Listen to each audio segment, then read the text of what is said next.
Muchísimas gracias, mi querido Albe. Pues primero agradecer a Dios por la vida y la salud que tenemos para poder realizar todo este tipo de actividades y agradecer a cada una de las personas que se encuentran presentes y conectadas también a través de redes sociales. Gracias por dedicar algo de tiempo en este tipo de información.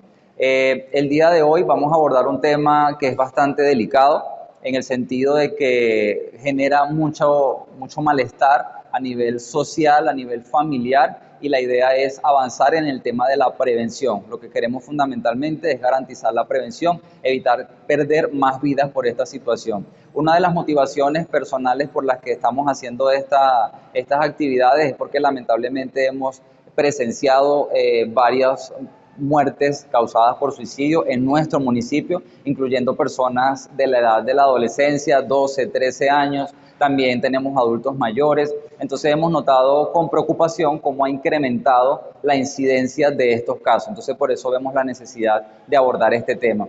Existen muchas razones por las cuales las personas que están conectadas y aquí presentes pudieran recibir esta información. La primera es porque tú que me escuchas pudieras estar en este momento considerando el suicidio como una opción para acabar con ese sufrimiento que te está afectando desde hace mucho tiempo, del cual no has querido hablar. También es posible que hayas perdido lamentablemente algún familiar por culpa del suicidio y que quizás no quedó muy claro para ti qué pudo haber sucedido. Todavía te agobia la culpa, esa sensación de que quizás pude haber hecho algo por mi familiar y no lo hice, y sin embargo hoy estoy aquí para explicarte que no es así y que existen una serie de mecanismos que ocurren en nuestro cerebro por culpa del estrés que estamos viviendo el día de hoy, que nos puede conducir a considerar el suicidio como la salida a un sufrimiento o a un dolor profundo. También es posible que conozcas a alguien que se encuentre en una situación de vulnerabilidad o que en confianza te haya manifestado que ya no quiere vivir más y quizás no tienes las palabras para poder abordar a esta persona, saber qué orientarle y qué decirle. Entonces, la idea es abarcar esos puntos, ¿ok? Y que tengas las herramientas necesarias para afrontar esta situación, sea personal o sea ajena de un ser querido, para que no se pierda una vida más por esto, ¿ok? Entonces, ya entrando en tema, con respecto al tema del suicidio, la palabra suicidio tiene una etimología griega, está formada por dos porciones. La primera, que es siu, significa a sí mismo, y el sufijo sidium significa asesinato. En palabras más, palabras menos, la palabra suicidio hace referencia a asesinarse a sí mismo. Y aquí me gustaría romper uno de los mitos que hemos encontrado cuando abordamos este tema, y es que las personas creen que las víctimas de suicidio son personas que ya no valoran la vida, son personas que ya no le ven el lado bonito, el lado amable a la vida, y no es así. Simplemente son personas que están atravesando por un dolor muy profundo y lo que tienen es la necesidad y el deseo de apagar este dolor o acabar de una vez por todas con este dolor. Entonces ese es uno de los mitos que lamentablemente hemos encontrado alrededor del tema del suicidio. Entonces es una de las primeras cosas que me gustaría aclarar. A pesar de que el suicidio es un tema que impacta, cuando tú escuchas la palabra suicidio te estremeces, y desde ese punto de vista es una palabra que poco se usa porque tenemos la falsa creencia de que hablar del suicidio pudiera promover el suicidio.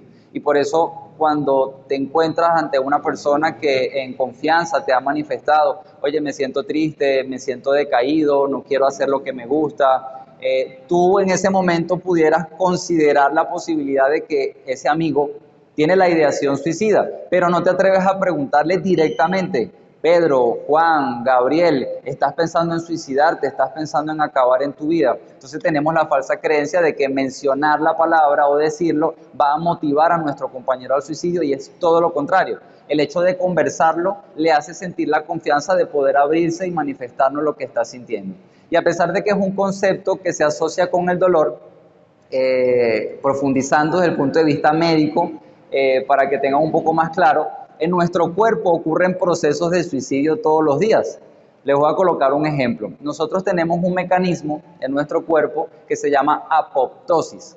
La apoptosis, desde el punto de vista médico, se define como muerte celular programada. y es la forma en cómo nuestro cuerpo se deshace de las células que ya no están funcionando bien. Si alguna de tus células ya cumplió su ciclo y ya no está prestando el servicio que se requiere, se va a iniciar una serie de mecanismos dentro de la célula que va a promover la muerte programada de esa célula. Entonces se podría considerar como una especie de suicidio por el bienestar de todo el cuerpo. De hecho, uno de los mecanismos que produce el cáncer es que alguna de las células de nuestro cuerpo presenta una falla en este mecanismo de la apoptosis y por consecuencia esta célula va a comenzar a multiplicarse rápidamente hasta convertirse en un tumor. Entonces fíjense cómo un mecanismo que está asociado, es similar al suicidio, se usa en este caso a nuestro favor. Otro ejemplo que pudiéramos utilizar para considerar cómo funciona el suicidio en la mente de un ser humano es la fiebre.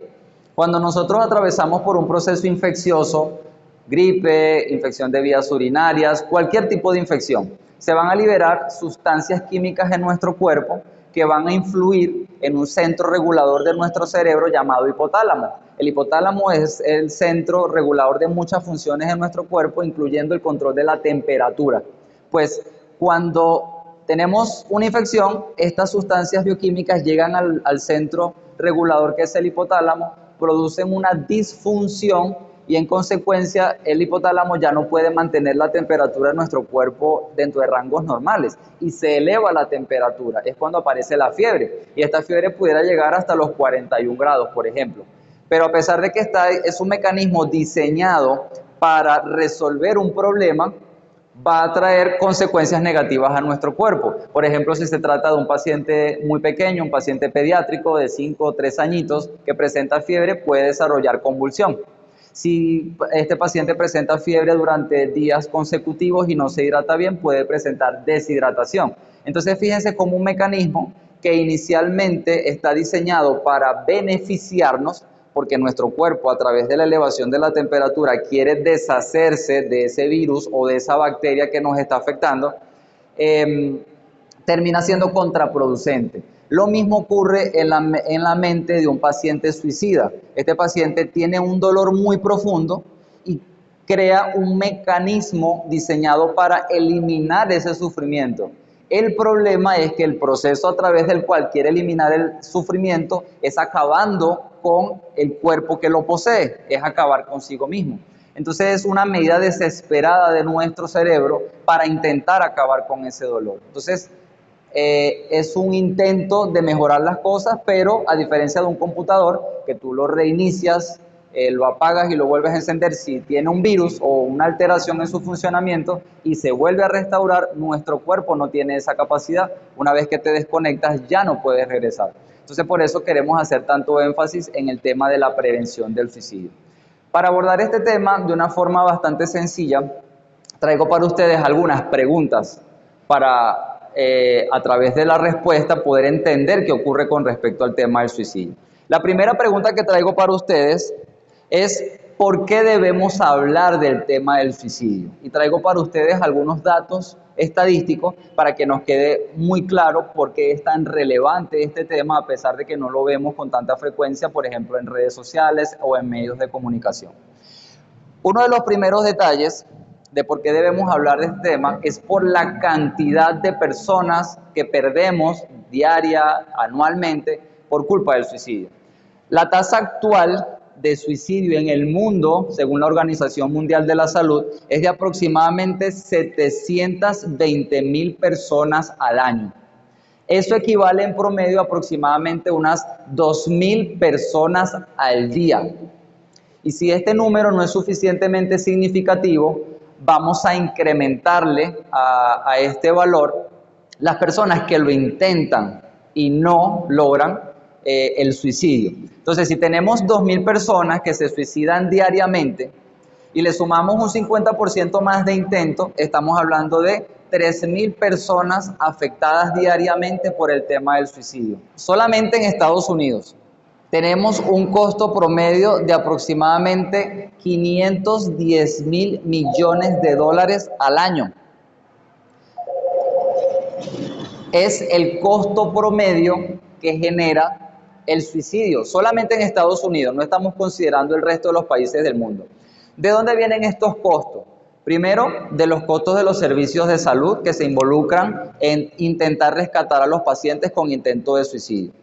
Punto número 2, todas las entidades que se encuentran alrededor de intervenir en un caso de suicidio. Hablemos de policía, hablemos de el proceso de necropsia posterior al fallecimiento del paciente, hablemos de los costos que implican las complicaciones a largo plazo de estos pacientes. Si por ejemplo un paciente sufre por intento de suicidio de caída de una altura y presenta una fractura, ese paciente va a tener un costo adicional para el sistema de salud.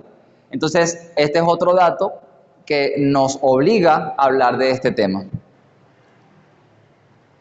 Otra razón por la cual debemos hablar del suicidio es porque produce tragedia familiar. El suicidio no solo afecta la vida que se pierde, afecta a todas las personas que quedan, que amaban o que respetaban o que apreciaban a esta persona, padres, hermanos, pareja, etc.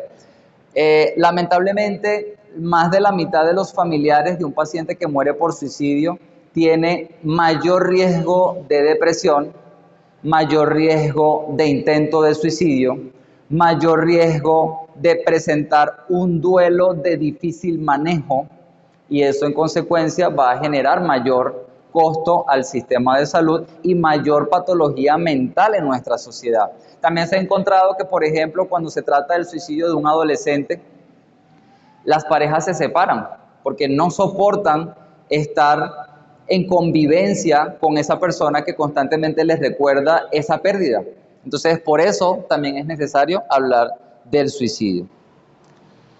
¿Por qué también debemos hablar del suicidio? Porque al igual que otras enfermedades han incrementado de manera considerable en su incidencia o en su estadística. Nada más en Colombia, en el año 2022, por ejemplo, perdimos aproximadamente 3.000 pacientes o 3.000 personas en Colombia por culpa del suicidio. Para el año 2024, nuestro vecino anterior, tuvimos aproximadamente 3.500 muertes por el suicidio. De manera que estamos notando una tendencia al crecimiento en la incidencia de los fallecimientos por causa del suicidio. Y lo que esperamos es que en el año 2026, cuando se haga el resumen del año 2025, encontremos todavía un número superior de víctimas en comparación a los años anteriores. Entonces, algo hay que hacer para poder detener esta ola de padecimiento. ¿Por qué también debemos hablar del suicidio? Porque debemos fortalecer la prevención. Cuando estudiamos medicina, a nosotros nos entrenan para resolver problemas en el área de urgencias, si es muy complicado, y en el área de consulta externa, si no lo es tanto. Pero hay cosas que no podemos resolver en el servicio de urgencias, y es cuando ya un paciente se ha suicidado. No hay nada que podamos hacer. Podemos resolver algunas de las complicaciones. Si, por ejemplo, un paciente intentó el suicidio a partir del ahorcamiento y presenta una lesión traqueal, a través de cirugía se pudiera reparar, pero ¿cuáles van a ser las consecuencias? ¿Cuáles van a ser las secuelas? Si un paciente intenta el suicidio a través del consumo de un combustible, un ácido, un álcali, un corrosivo, ¿cómo va a quedar ese esófago, ese estómago, ese sistema digestivo? ¿Qué va a hacer de la vida de esa persona? Si presenta alguna fractura, ¿cómo va a ser la vida de esta persona después de este proceso? Entonces, estamos hablando de que sí o sí tenemos que fortalecer la prevención porque hay muchas cosas que podemos resolver en el servicio de urgencia, pero solamente los pacientes que sobreviven a un intento de suicidio. Y ya vimos que estamos perdiendo más o menos 2.000 personas al día a nivel mundial por culpa del suicidio. Entonces, creo que son motivos suficientes para soportar la necesidad de hablar de este tema. Ahora, esta pregunta es fundamental. ¿Por qué nos suicidamos? Porque resulta bastante complejo justificar o entender la mente de una persona que se suicida. Surgen frases como la vida es bonita, la vida es dulce, la vida tiene oportunidades, puedes sobrepasar esta dificultad, pero no alcanzamos a comprender lo que está pasando por el cerebro de esta persona. Entonces, Voy a explicar a continuación qué es lo que ocurre. Existen muchas razones por las cuales los pacientes se suicidan, pero todas tienen algo en común, algo fundamental. Podría decirse que es como la raíz del problema. ¿Y por qué nos suicidamos? Por un dolor muy profundo. Esa es la causa del suicidio, un dolor muy profundo. Y el tema del dolor no va relacionado directamente con la gravedad del dolor, sino en la forma en la que nuestro cerebro interpreta ese dolor. Por ejemplo, algunas personas han cometido suicidio o han muerto por suicidio por una ruptura amorosa. Pero no es la ruptura amorosa lo que promueve el suicidio, es la forma en cómo este cerebro interpretó ese dolor, interpretó ese sufrimiento que lo condujo al suicidio. Porque si fuera por la ruptura amorosa, pues todos los que han atravesado por alguna ruptura amorosa acabarían en suicidio. Entonces esto es muy importante, que es cómo nuestro cerebro magnifica ese dolor. Entonces vamos a comprender algunos de los mecanismos que nos llevan a esa conclusión o a esa idea final de quiero acabar con mi vida. Uno de los primeros es algo que nosotros en medicina llamamos eje hipotálamo, hipófisis, adrenal. A nosotros nos encanta ponerle nombres complicados y largos a las cosas porque así sonamos más cool y sofisticados. Pero lo voy a hacer lo más sencillo posible para ustedes. En nuestro cerebro, en la base de nuestro cerebro, tenemos una estructura que se llama hipotálamo. Tiene demasiadas funciones, pero una de sus funciones es liberar una sustancia o una hormona que se llama hormona liberadora de corticotropina. Les dije que nos encantaban los nombres largos y complicados. Esa hormona liberadora de corticotropina va a estimular un sector inmediatamente inferior, también en la base de nuestro cerebro, que es la hipófisis. Es una estructura más o menos de este tamaño. Al estimular esta estructura, se va a liberar una segunda sustancia, que se llama la corticotropina. Luego, esta corticotropina va a viajar por todo nuestro torrente sanguíneo hasta llegar a una estructura que se encuentra en la parte superior de nuestros riñones, que se llama glándula suprarrenal. Supra porque está arriba del riñón, glándula suprarrenal. Y la consecuencia es la liberación del cortisol. Estoy completamente seguro de que todos ustedes han escuchado en algún momento la palabra cortisol y absolutamente todo el mundo está de acuerdo y sabe que está relacionado con el estrés. El estrés en sí mismo no es un problema, porque de hecho es un mecanismo que está en nuestras vidas para ayudarnos a enfrentar situaciones difíciles. Si por ejemplo te encuentras en un lugar donde se inicia un incendio, se va a activar todo este mecanismo, hipotálamo, hipófisis, glándula suprarrenal, para liberar el cortisol e inyectarte una cantidad impresionante de energía para que tú huyas de ese lugar, aunque eso implique saltar un muro de 2 metros y vas a ser capaz de hacerlo. Entonces el cortisol tiene el potencial de darnos un plus de energía para nosotros poder enfrentar situaciones difíciles. ¿Dónde está el problema? Cuando esta situación se mantiene a lo largo del tiempo. Cuando este incendio, esta necesidad de huir, esta necesidad de enfrentarme a una situación adversa, está todos los días y permanentemente. Entonces, cuando estamos atravesando por una situación muy dolorosa que se perpetúa, por ejemplo, si hablamos del bullying, el cyberbullying. Si tenemos a un adolescente que está sufriendo cyberbullying y lo sufrió el lunes, eso le da tiempo de luego procesarlo a lo largo de la semana y luego, bueno, de pronto quedará como algo pequeño. Pero cuando es todos los días, de manera reiterativa e incisiva, entonces ya este sistema se mantiene permanentemente activo y los niveles de cortisol permanentemente elevados. La consecuencia es que esta situación, estos niveles excesivos del cortisol van a ser más tóxicos que tu ex. ¿Por qué? Porque van a causar toxicidad en varias estructuras de tu cerebro, incluyendo el hipocampo, para generar alteraciones en tu estado mental. Entonces, ¿cuál es el paso siguiente? El hipocampo es una zona de tu cerebro que se encarga de 2 funciones muy importantes. La primera es el juicio y la segunda es la modulación de las emociones. Entonces imagínate un cerebro intoxicado por el cortisol que se enfrenta a una situación difícil y que pierde el juicio y pierde la capacidad de modular sus emociones. Entonces ya no comienza a sonar tan descabellado que se me ocurra la idea del suicidio. ¿Por qué? Porque el juicio es lo que te permite a ti tomar una buena decisión ante una circunstancia adversa. Por ejemplo, se utiliza mucho a la hora de hacer entrevistas de trabajo para evaluar el juicio. Te hacen preguntas como, bueno, si estamos acá en este lugar y ocurre un incendio, ¿qué haces? La respuesta lógica sería huir, pedir ayuda, llamar a emergencias. Pero si alguien te dice, no, pues yo me quedo observando el fuego tan bonito que se ve, ya es una persona con una alteración mental.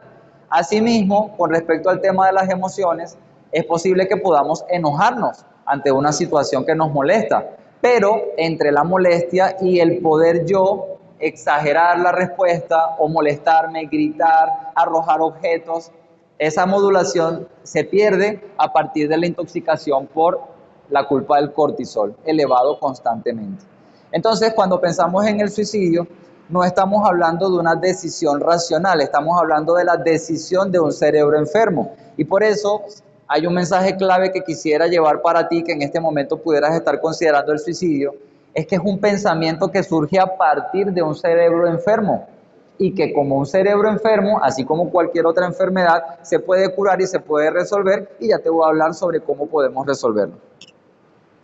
Otro mecanismo que se involucra en el proceso de por qué nos suicidamos o por qué un paciente acaba en el suicidio es una ruta neuropsicológica. Ya hablamos de cómo el cortisol intoxica varias estructuras del cerebro y aquí tenemos otras estructuras que también se encuentran involucradas. Una de ellas es la corteza prefrontal. Es una estructura superficial de nuestro cerebro que se encuentra justo en la parte posterior del cráneo, en la región de la frente.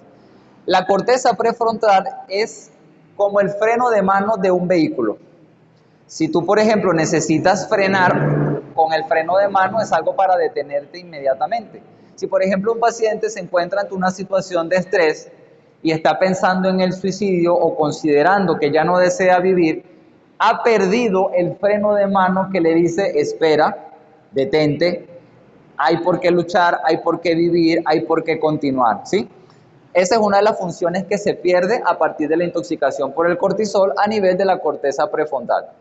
Otra zona que vamos a ver afectada es la zona de la amígdala, que no son las mismas amígdalas que tenemos en la garganta o en la faringe. Es una amígdala, una estructura cerebral que vamos a encontrar que tiene más o menos esta forma ovalada. La función de la amígdala es ayudarnos a modular las emociones, principalmente las emociones negativas, el odio, el rencor, la desesperanza, la tristeza.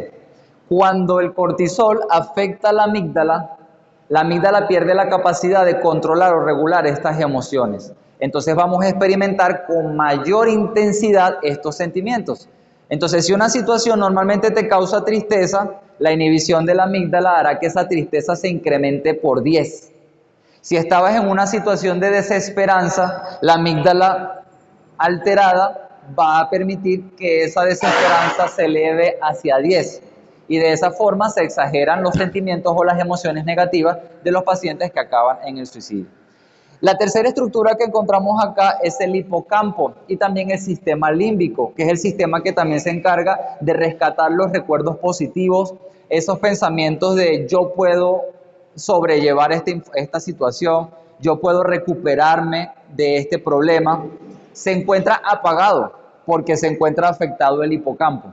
Entonces imagínate un cerebro que está afectado por el cortisol, que atraviesa por una situación difícil, llámese una ruptura amorosa, llámese un dolor crónico, llámese diagnóstico de cáncer, colócale el nombre que tú quieras, cualquier situación en tu vida que te genere mucho dolor. Vamos a tener bloqueado el freno de mano que me dice, oye, espérate, no cometas suicidio, hay muchas cosas por las que luchar. La zona que se encarga de regular las emociones negativas me permite sentir la tristeza 10 veces más elevada. Y la zona que me permite pensar que hay un futuro, que hay un mañana y que hay esperanza se encuentra apagada. Entonces estamos hablando de un cerebro que se queda sin herramientas para poder enfrentar cualquier situación difícil. Y por eso, cuando un paciente se suicida y conocemos los motivos, Ese simplemente fue la gota que derramó el vaso. ¿Cómo se va a suicidar solo porque la novia lo dejó? Como si no hubieran suficientes muchachitas bonitas que le pudieran interesar a mi hijo. Entonces, ¿por qué se suicidó? Porque era un cerebro que ya estaba enfermo por el cortisol elevado y esta situación que para nosotros pudiera considerarse pequeña, se convirtió en un detonante ante este cerebro que no tiene la capacidad de responder como lo haríamos tú o yo, que no estamos presentando esta situación. Y otro motivo, otro mecanismo por el cual también ese cerebro es más vulnerable a la idea del suicidio, es porque nuestro cerebro funciona con hormonas y con neurotransmisores. Todo lo que tú eres capaz de sentir es a través de estas sustancias en tu cerebro. Cuando tenemos un cerebro enfermo por culpa del cortisol elevado, vamos a experimentar la disminución de ciertas sustancias que son positivas para nuestro cerebro.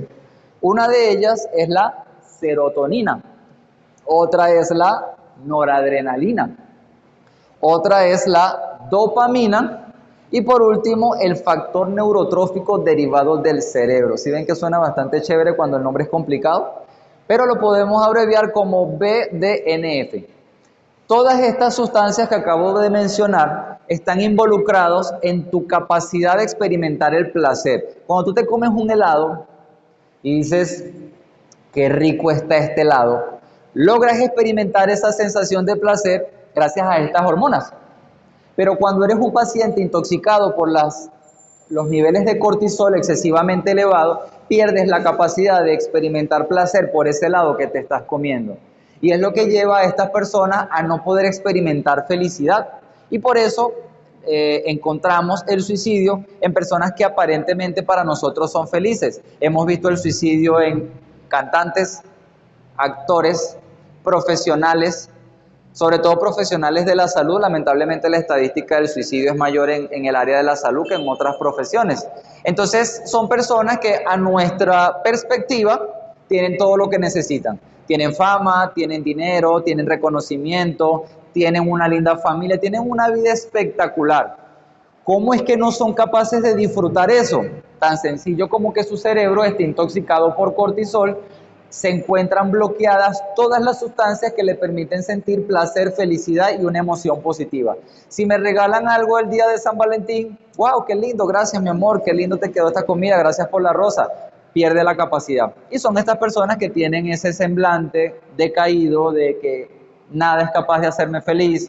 Oye, vamos a ver una película, oye, vamos a comernos un helado, y deja de experimentar lo bonita que puede ser la vida. Entonces, estos son los mecanismos que generan una enfermedad cerebral que puede conducir a un paciente a un suicidio. Esta parte para mí es muy importante porque cuando se trata de otra enfermedad, no tiene tanta carga emocional o social a la hora de yo manifestar que estoy afectado por esa enfermedad. Por ejemplo, un paciente diabético que decidió comerse una torta tres leches porque estaba muy antojado y presenta una glucosa por encima de 500, no le da vergüenza llegar al hospital en urgencia y decir, doctor, me siento mal. Bueno, ¿y qué pasó? Es que me comí una torta tres leches porque me antojé. No tiene vergüenza para decirlo, porque no tiene un peso emocional o un peso social importante. Le ayudamos con mucho gusto a ese paciente a resolver la glucosa, le administramos líquido, le administramos insulina y se resuelve el problema. Pero el paciente con esta situación no le resulta tan sencillo acercarse a un profesional de la salud y decirle, doctor, me quiero suicidar. Y uno de los motivos por los cuales estamos haciendo esta charla el día de hoy es porque queremos incentivar a esas personas que están pensando en esto, que entiendan que así como se enferma tu cuerpo por la diabetes, así como se enferma por la hipertensión, así mismo el cerebro está enfermo por culpa del cortisol y que tiene solución. Y ya vamos a hablar sobre el tema de las soluciones, que ya es el último bloque para cerrar nuestra charla el día de hoy. ¿Tiene solución? Claro que sí tiene solución. Y por eso me encuentro yo el día de hoy acá frente a ustedes, a traerles la solución. Hay varias soluciones, todas son efectivas y se potencia la efectividad de las soluciones cuando se mezclan. En primer lugar, el manejo de la depresión. Los pacientes con depresión tienen mayor riesgo de cometer suicidio.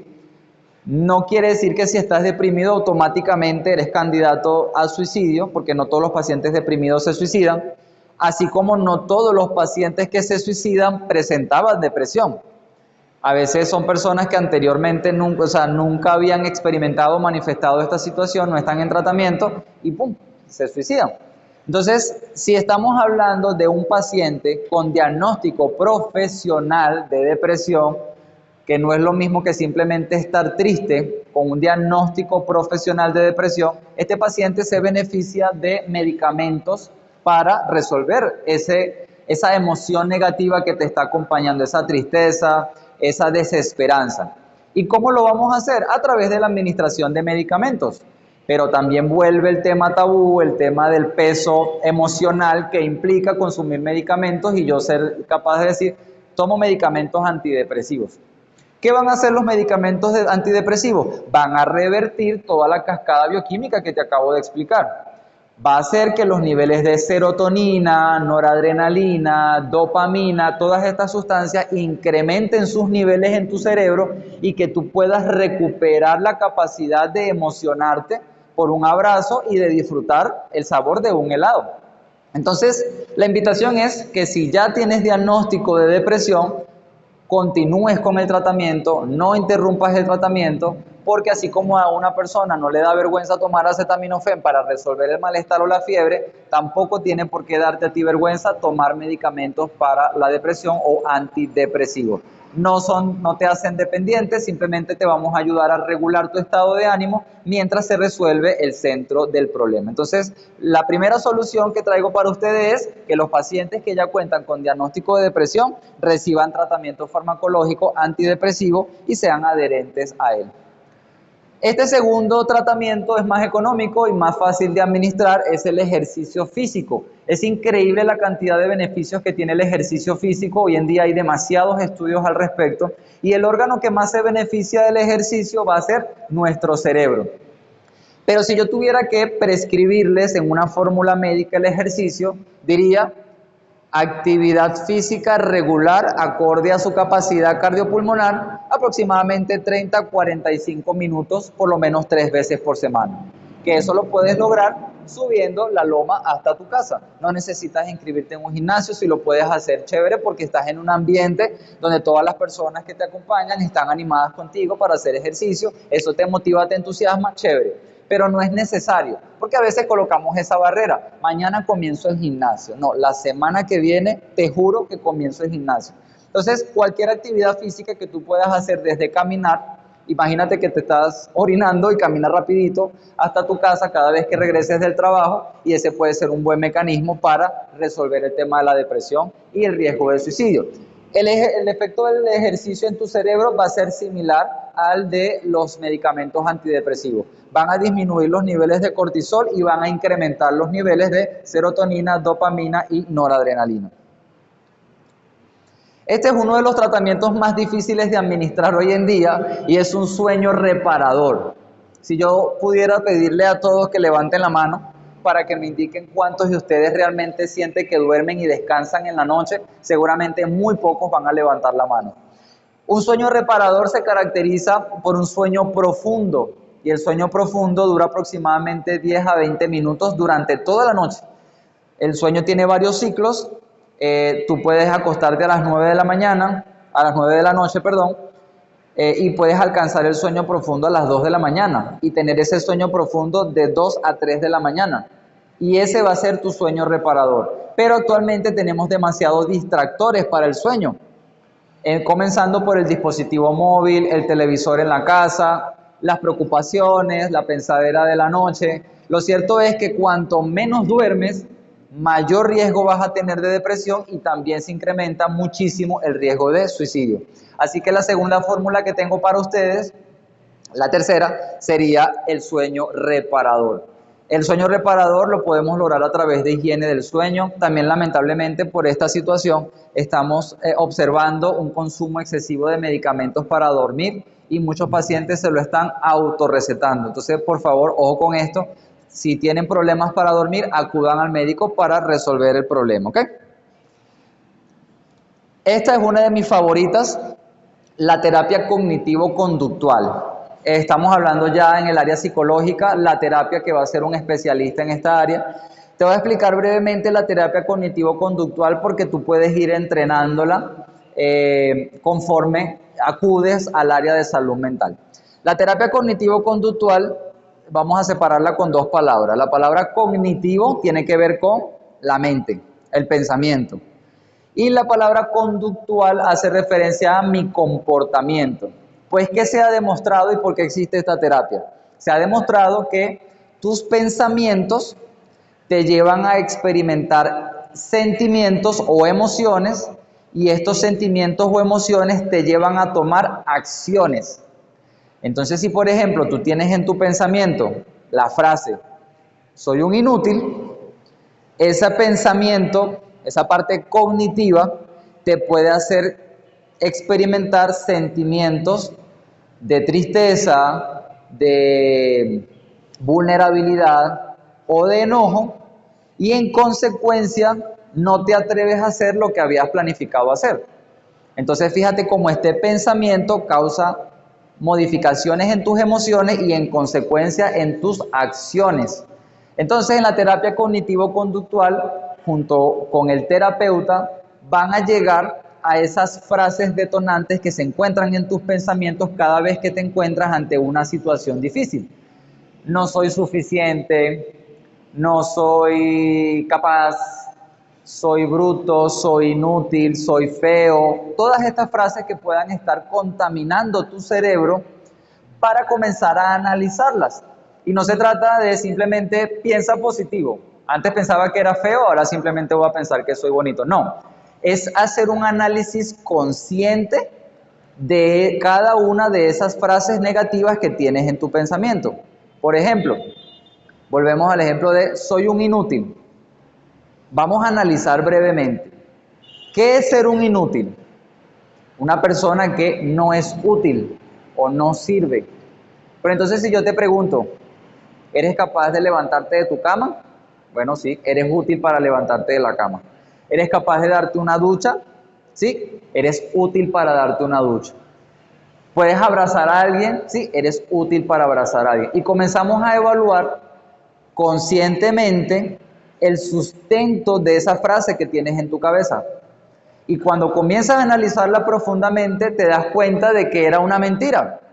Entonces al final, cuando terminas de analizar todas tus capacidades, dices, oye, yo realmente no soy un inútil.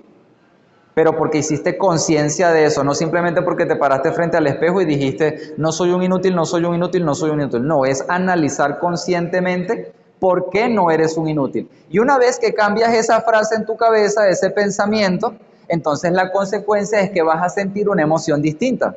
Entonces ya cuando tú dices, soy capaz, soy útil, eso ya te va a comenzar a generar emociones como esperanza, capacidad, unas emociones positivas. ¿Y qué te va a llevar a tomar eso? Acciones distintas. Entonces ya te vas a provocar levantarte de la cama, darte una ducha y dar un abrazo. Esta es la terapia cognitivo-conductual que por supuesto se debe hacer bajo el soporte y el apoyo de un profesional de la salud mental. Otra terapia, otra psicoterapia también muy buena es la terapia dialéctico-conductual. Se parece un poco a la anterior, pero esta va encaminada a no negar el sentimiento negativo. La anterior es cambiar pensamientos negativos por pensamientos positivos a través de un análisis racional. Esta está diseñada para enfrentar dos pensamientos opuestos. Por ejemplo, en este momento tú me dices, Doc, me siento triste. Esa es la primera verdad. La segunda que vamos a colocar en contra es quiero estar contento. Entonces la frase diría algo como me siento triste, pero quiero estar contento. Y al complementar y al chocar estas dos ideas, una negativa y otra positiva, vamos a generar un resultado o una acción en función de. Entonces, me siento triste, pero quiero estar contento. Entonces, ¿qué puedo hacer? Primero, estoy aceptando que estoy triste, no estoy negando el sentimiento negativo. Lo segundo es que estoy encontrando una solución. Y luego lo tercero que voy a hacer es tomar una acción que me permita cambiar este pensamiento negativo por este positivo. Entonces me siento triste, pero quiero estar contento. ¿Qué puedo hacer para estar contento? Puedo comer, puedo hacer ejercicio, puedo abrazar a alguien que yo quiero, puedo pintar, puedo cantar, cualquier cosa que me pueda generar esa emoción. Entonces esta práctica está diseñada a desarrollar la resiliencia del paciente, que primero desarrolle la capacidad de aceptar el pensamiento o el sentimiento negativo y luego proceder a cambiarlo por uno positivo. Otra solución importante, que también es gratis, es la fortaleza del apoyo social. El apoyo social es fundamental. La mayoría de los pacientes que llegan a cometer suicidio y que habían presentado, por ejemplo, depresión, son pacientes que se sienten solos, a pesar de que puedan estar acompañados por otras personas. Pero esa soledad tiene que ver con la desconexión que siento con mi entorno. Y aquí es donde el apoyo social funciona muy bien. El apoyo social puede venir de diferentes áreas. Puede venir de tu pareja, puede venir de tus padres, puede venir de hermanos, puede venir de amigos, puede venir de alguna organización, por ejemplo, una organización espiritual. Yo personalmente me considero cristiano por las creencias que he aprendido de mi familia. Y fue fundamental esta creencia, esta fe en algo más grande que yo, que la mayoría de nosotros pues llamamos Dios, porque cuando yo, por ejemplo, hice esa transición de migrar de Venezuela a Colombia, pues esa transición no es sencilla, pero conté en ese momento con una iglesia y conté con una familia que me adoptó, una familia colombiana. Por cierto, tengo un papá y una mamá colombiana y unos hermanos también maravillosos. Esa familia me adoptó, esa iglesia me adoptó y me hizo sentir que no era extranjero. Esto es una fortaleza social. Y así como yo, que pude venir de otro país y encontrar ese afecto, ese amor, esa familia que me cobijó, estoy seguro de que tú tienes a tu lado a alguien que está dispuesto a ayudarte. Lo que pasa es que quizás no estás viendo esa ayuda. Entonces la idea de fortalecer esto es que te apoyes en las personas que tienen a tu alrededor. Puede ser hasta tu equipo de fútbol. Si por ejemplo te gusta beber, que ya luego hablaremos otro día de ese tema, y te gusta el billar, habla con tus amigos del billar. Cualquier persona que se encuentre a tu alrededor puede ser beneficiosa para ti. Lo ideal es que acudas a un profesional de la salud. Puede ser médico o puede ser un profesional de la salud mental como un psicólogo. Otra solución para enfrentar al suicidio es la restricción de los medios letales. Los medios letales son los mecanismos que utilizan los pacientes con ideación suicida para acabar con su vida. Entonces, si por ejemplo en este caso que la imagen proyecta un arma de fuego, sabes que tu papá está atravesando por una situación de salud mental y él porta un arma, pues hay que alejarlo de esa arma. Si tú ves que posiblemente tu familiar tiene ideación suicida y tienes una soga cerca, que es uno de los mecanismos que más se utilizan, que es el ahorcamiento, alejarlo del ahorcamiento. Pero aquí el mensaje va más allá. Y no solamente es restringir de los mecanismos que tengan cerca en el hogar. Esto también va direccionado a temas de control de acceso a estos métodos. Por ejemplo, uno de los métodos que también se utilizan lamentablemente es el consumo de sustancias corrosivas. Hace poco quedé aterrado, fui a una tienda a comprar algo para destapar la taza del baño y esa es una sustancia que lamentablemente se consume para intento de suicidio. Destapacañería. Y ese destapacañería tenía un precio excesivamente económico. Estamos hablando de 4,000 pesos, $1. Entonces pensar que tú con $1 puedes acabar con tu vida o con la vida de alguien más me pareció insólito. Entonces dije, ¿por qué no existen mecanismos que regulen el acceso a este tipo de sustancias o a este tipo de armamento? Por ejemplo, acá contamos con una regulación de armamento que pues impide el porte libre de armas, pero hay países donde es muy fácil poder portar un arma y suicidarse. Entonces, otro de los mecanismos que se utilizan es la restricción de medios letales. Otra solución importante que va a la raíz del problema es la educación emocional, sobre todo desde la infancia, enseñar a nuestros hijos a frustrarse un poquito. Hemos notado recientemente Pues sí, se juega mucho con el tema de generación de cristal, ¿no? Y es una sociedad vulnerable ante cualquier circunstancia, pero es porque también hemos facilitado mucho los medios y los mecanismos. Entonces estamos acostumbrados a la inmediatez, a la efectividad, y ante cualquier mínima situación de restricción o de barrera, entonces voy a generar un estado de ansiedad y de angustia impresionante que parte desde la consulta cuando me llega el bebé de 3 añitos que no tiene un buen comportamiento y la mamita le quita el teléfono. Entonces el bebé comienza a alterarse, a hacer una pataleta, porque no está acostumbrado a la frustración de que a veces te puedo prestar el teléfono y a veces no. Entonces, educar a nuestros hijos desde el punto de vista emocional desde la infancia. Lo primero es enseñarles a entender sus emociones, experimentar y sentir qué es el enojo, entender que estoy enojado, entender que estoy triste, entender que estoy alegre, y a partir del conocimiento de tus emociones vas a poder regularlas y controlarlas en el futuro.